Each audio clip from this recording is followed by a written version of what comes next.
At the appeal tribunal, the public language about conscientious objection was very tough, but they never gave rulings that were tougher than the local tribunals. And as I've already said, their tendency was to shift up the categorisation of the conscientious objector to a slightly more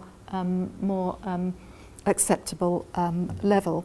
Well, that's why the Northamptonshire papers are so valuable, since it was worthwhile for appellants to come forward on CO grounds. Then we find all of that documentation, all of those letters of support and all that stuff coming into the tribunal records. Okay, now let's move on to one or two cases. Gray is very young, I think he's 19, something like that.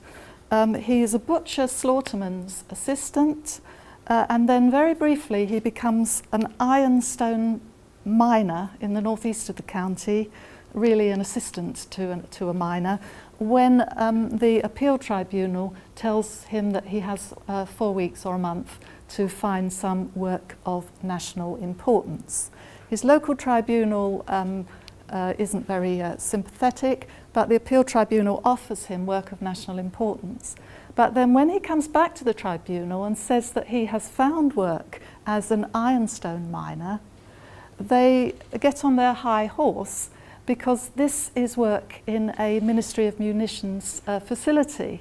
So he, the idiot boy, excuse, I look at these papers and think, why did you do that?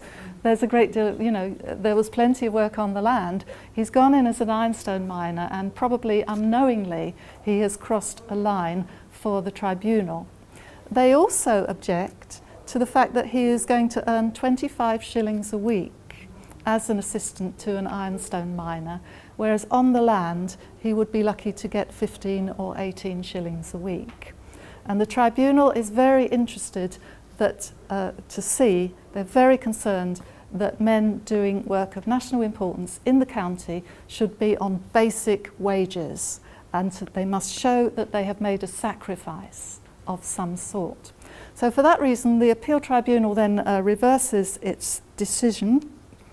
I have to say, at that point the record stops, which is so often the case with appeal tribunal records, and I had to go to Pearce to find the subsequent story.